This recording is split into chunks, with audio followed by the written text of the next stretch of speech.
I want to talk about two books that are very popular online for their depiction of misery, and readers find a lot of catharsis and empathy and bathos in these books.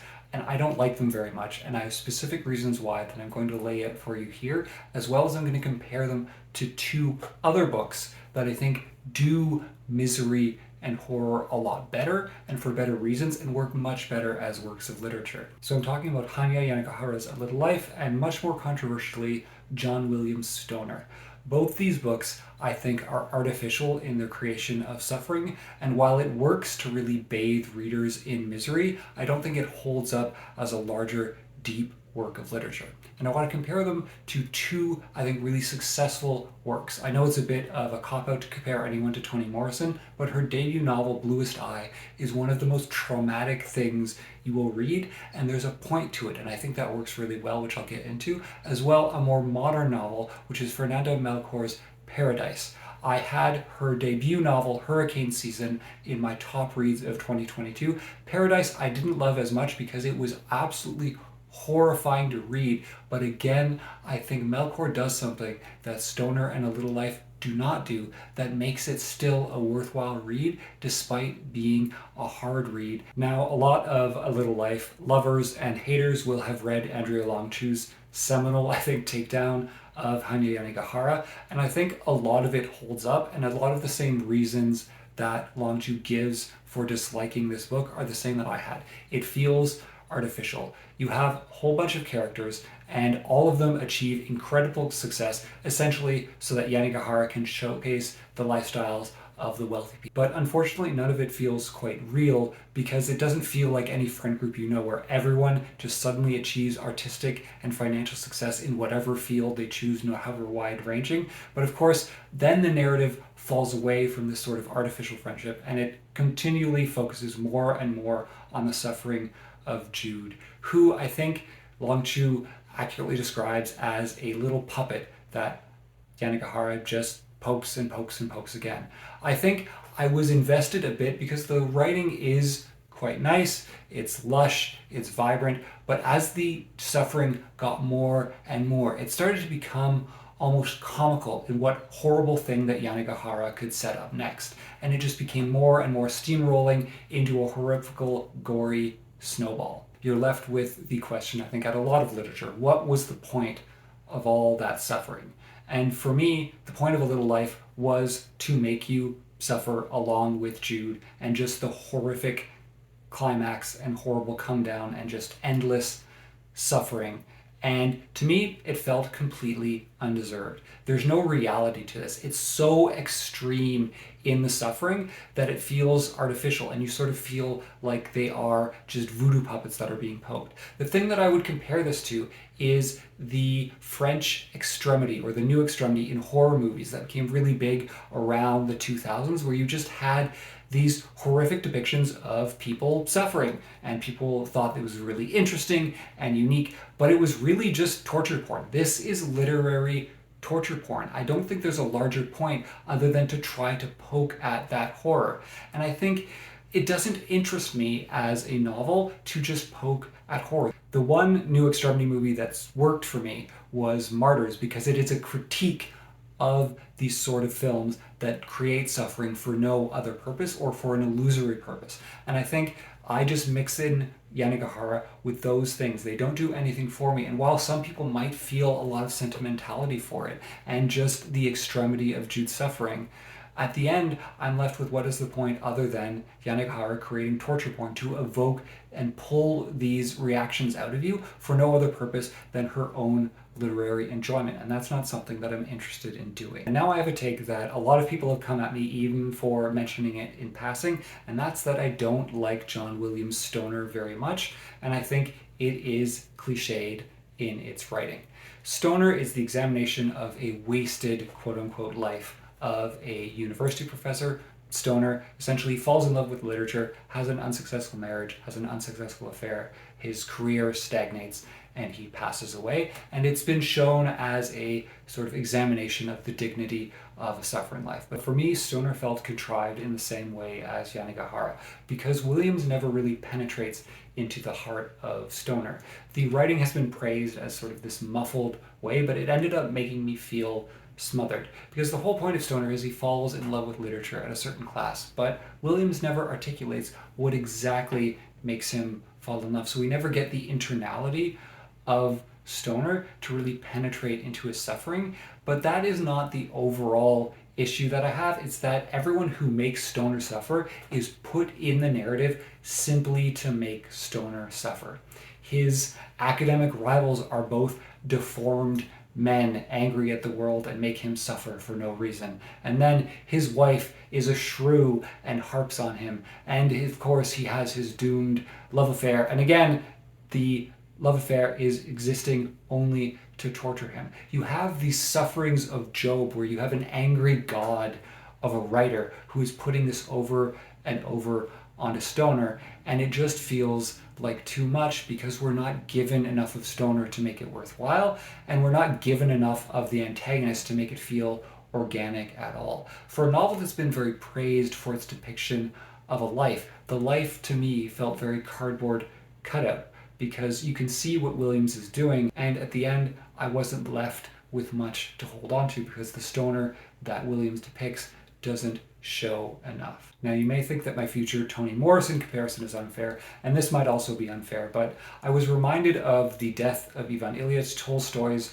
novella masterpiece, which is also about a wasted life of Ivan Ilyich. But Tolstoy imbues Ilyич's life with a spiritual richness. A lot of it takes place on his deathbed. He's going about a religious conversion which mirrors Tolstoy's, and there's a spirituality and depth that I think makes that wasted life interesting much more than Stoner's sort of petering out cutouts. My recommendation to people who like Stoner is to please check out Tolstoy's story and see what he does and what he does better, and maybe you can accept some of the criticisms that I have for the book. And again, these are my own personal subjective opinions. If you got something out of A Little Life and Stoner, I'm not trying to devalue what you felt. I'm just throwing what my own opinion is and how it didn't work for me, and I'm happy to engage in comments if people got more things out of it, because this is based on my reading, and reading can always be expanded by others' opinion, as well as details that I might not have noticed and that you might not have noticed. I think these discussions are rich and valuable, so please leave your comments. But let's get into what I think is literature that actually does suffering really well. If you want to talk about literary suffering, you basically have to talk about Toni Morrison. A lot of her books are incredibly traumatic reads. Beloved, I think, is one of the most horrifying. It's biblical in its depiction of a mother killing her child and the haunting of spirits and just that epic, crushing weight of the fear of slavery and the human condition. It's wonderful. But I want to talk about her debut novel, The Bluest, where she has a single character, much like in Hanya Yanigahara's A Little Life, suffer so much. And that's Pecola, who essentially takes on all of Black trauma and becomes monstrous in the process. And when I read this book, it was really difficult to get through, but Toni Morrison had a little preface in it where she talks about how difficult it was to pile so much trauma on a single character, and how she didn't want to have footnotes about all of this extensive history. She wanted to personify all of that in a character to try to explain the impact of trauma. And I think that that's what makes Morrison's effort much more worthwhile, because while Pecola becomes almost an exaggeration and a caricature, Morrison is using her as a literary device to explain so much more, and the depth of everything that she doesn't say, everything that she vaguely references, that infuses Pecola with thousands of voices that I think lends her a character depth, which is really useful. And I think because Morrison, the book didn't sell particularly well, but a lot of academics recognized the worth of that book and put it on their literary courses because it's a really vibrant, horrifying depiction of generations of trauma. And I think that even though it's a hard read, the way that Morrison uses Pecola as a literary device adds a depth that isn't existent in Stoner or in A Little Life, because both those just create a protagonist that his whole point is to suffer, and that's it. Whereas Morrison is adding a lot of history and the voices of generations into her character rather than a small little life or a complete martyr. Now, I hope you've stuck with me this far because I really want to talk about this next author who sort of made misery her bread and butter. Fernanda Melchor was a Mexican journalist before she became a fiction writer, and her novels are really horrifying. Hurricane Season, which is her debut, is a whirlwind text which essentially depicts the horrors of sex and violence in poorer communities in Mexico. And it would be a very interesting thing to explore, but I want to explore her second novel, which is even much harder to defend because it essentially depicts two young boys as they plan a break-in which ends in horrific sexual violence.